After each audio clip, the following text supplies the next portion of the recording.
On August 15, 1971, President Richard Nixon addressed the American people. His words were delivered with a casual confidence, betraying little of the seismic shift he was about to unleash upon the global financial order. He spoke of jobs, of inflation, of a new economic policy. Yet beneath the surface of his pronouncements, a pillar of the post-war world was being dismantled. A fundamental assumption, upon which international commerce had rested for decades, was irrevocably altered in that moment. What if a cornerstone of stability, a seemingly immutable fact of the global economy, could simply vanish overnight, its absence creating ripples that would extend for generations? To understand the gravity of that Sunday evening, we must first journey back to 1944. As World War II drew to a close, representatives from 44 Allied nations gathered in Bretton Woods, New Hampshire. Their mission: to forge a new international monetary system from the ashes of conflict and the chaos of the interwar period. The architects of Bretton Woods, primarily John Maynard Keynes and Harry Dexter White, sought stability. They aimed to prevent a return to competitive devaluations and trade wars that had plagued the 1930s. Their solution was ingenious in its simplicity: anchor the world's currencies to the US dollar, and in turn anchor the dollar to gold. Specifically, the agreement fixed the price of gold at $35 per troy ounce. Member countries pledged to maintain fixed exchange rates between their currencies and the US dollar. The US Treasury, in turn, guaranteed that it would convert dollars held by foreign central banks into gold at that fixed rate upon demand. It was a gold exchange standard, with the dollar at its core. This system, known as the Bretton Woods Agreement, established the dollar as the world's reserve currency. It fostered an era of unprecedented global trade and economic growth. For nearly 3 decades, it provided a framework of predictability. But beneath this veneer of stability, pressures were mounting. The mechanics were straightforward yet carried profound implications. The United States committed to a solemn promise: any nation holding US dollars could, theoretically, redeem them for a fixed amount of gold. This commitment was the bedrock of confidence in the dollar. Other nations pegged their currencies to the dollar. If the Japanese yen, for instance, drifted too far from its agreed exchange rate against the dollar, the Bank of Japan would intervene, buying or selling yen to bring it back into line. This created a web of fixed rates, all ultimately tethered to gold. For the system to function, the US needed to maintain sufficient gold reserves to meet potential foreign demands. Simultaneously, it needed to supply enough dollars to facilitate global trade and investment. This dual mandate presented a growing dilemma, a tension at the heart of the system. The system's success bred its own undoing. As global trade expanded, driven by American post-war aid and investment, more dollars circulated internationally. Foreign central banks accumulated these dollars, essential for their own economies. But with more dollars abroad, the potential claims on US gold reserves also grew. This inherent contradiction became known as the Triffin Dilemma, articulated by economist Robert Triffin in the early 1960s. The world needed dollars for liquidity, but issuing those dollars eroded confidence in America's ability to redeem them for gold. It was a slow-motion structural failure. The early warnings were subtle, almost imperceptible to the public. In the mid-1960s, France, under President Charles de Gaulle, began to express skepticism about the dollar's privileged position. De Gaulle viewed the system as an exorbitant privilege for the United States. France began systematically converting its dollar holdings into gold, reducing America's gold reserves. This was not merely an economic decision, it was a geopolitical statement, challenging American financial hegemony. Other nations watched, some with growing apprehension, others with quiet approval. Simultaneously, the United States was financing both the Vietnam War and expansive domestic social programs, the Great Society. These expenditures were largely funded by increasing the money supply, leading to inflation at home and a growing balance of payments deficit abroad. More dollars flowed out, chasing goods and services globally, further swelling foreign central bank holdings. The amount of gold backing those dollars dwindled. The ratio of foreign dollar claims to US gold reserves began to move unfavorably. a silent alarm bell ringing in financial capitals. By 1971, the situation had become critical. Speculators, observing the widening gap between dollar claims and gold reserves, began to lose faith. They started betting against the dollar, initiating a run on US gold. Central banks, particularly in Europe, increasingly demanded gold for their dollars. Switzerland, a traditionally stable financial actor, converted $50 million into gold in early August 1971. France quickly followed suit, demanding $191 million in gold. The dam was cracking. On August 13, 1971, U.S. Treasury Secretary John Connally informed President Nixon that the country was facing an immediate crisis. The U.S. gold window, the mechanism by which dollars could be converted to gold, was unsustainable. Action was required, and it had to be decisive. Over that tumultuous weekend, senior economic advisors convened in secret at Camp David. The options were few, the implications immense. The decision was made to unilaterally suspend the dollar's convertibility to gold. It was a financial shockwave, deliberately unleashed. Nixon's address on August 15th framed the decision as a temporary measure, a defense of the dollar against international speculators.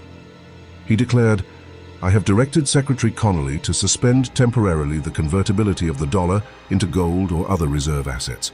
The temporary would become permanent." The immediate consequence was a massive jolt to global currency markets.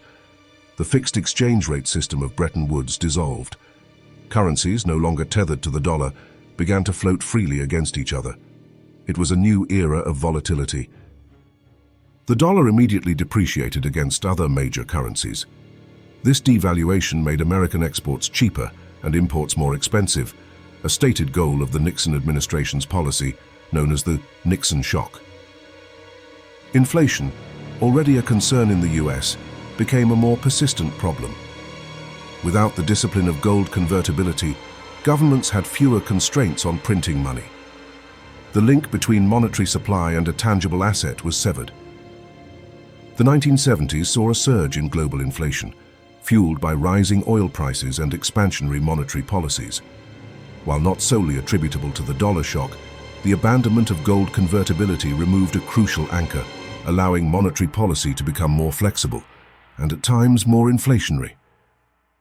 The global financial system transitioned to a regime of floating exchange rates. This meant greater autonomy for national central banks to conduct their own monetary policy, free from the constraint of maintaining a fixed dollar peg. However, it also meant increased exchange rate risk for businesses engaged in international trade and investment. Companies now faced unpredictable currency fluctuations, requiring new strategies for hedging and risk management.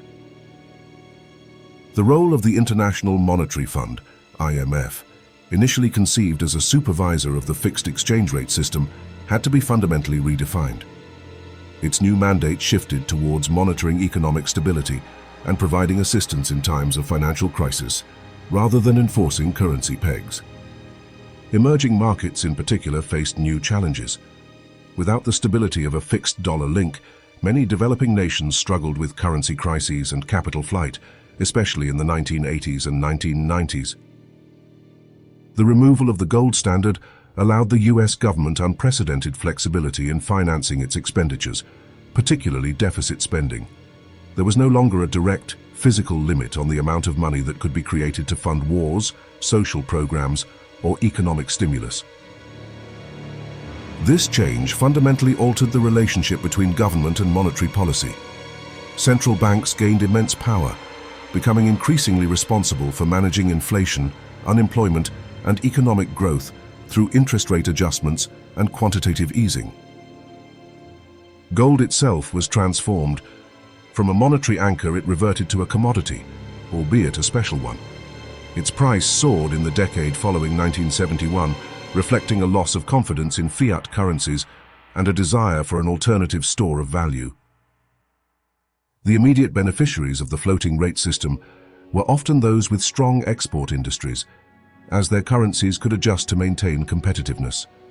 Germany and Japan, already economic powerhouses, adapted quickly and thrived. Over the long term, the US dollar maintained its status as the primary reserve currency, not due to gold, but due to the sheer size and liquidity of US financial markets, the depth of its bond market, and geopolitical influence. However, the mechanism of its reserve status fundamentally changed. It was no longer tied to convertibility. It was tied to faith, to trade flows, and to the absence of a credible alternative. The decades that followed witnessed the rise of complex financial instruments designed to manage currency risk, such as currency swaps, futures, and options. These tools became integral to modern finance. The shift also facilitated the growth of global capital markets. Money could now move more freely across borders without the constraints of fixed exchange rates, leading to greater financial integration, but also increased susceptibility to global financial contagions. This new era, free from the gold anchor, allowed for more aggressive monetary responses to economic downturns, as seen in the 2008 financial crisis and the COVID-19 pandemic. Central banks could inject massive liquidity without a direct gold constraint. However, it also introduced the risk of currency wars, where nations might deliberately devalue their currencies to gain a trade advantage, echoing the fears that Bretton Woods was designed to prevent. The 1971 decision redefined the role of central banks and treasuries. It solidified the era of fiat money, where a currency's value is derived from government decree and market acceptance rather than a tangible commodity. This fundamental alteration in the global monetary system continues to shape economic policy and market dynamics today, influencing everything from trade balances to inflation rates, sovereign debt, and the stability of the international financial order.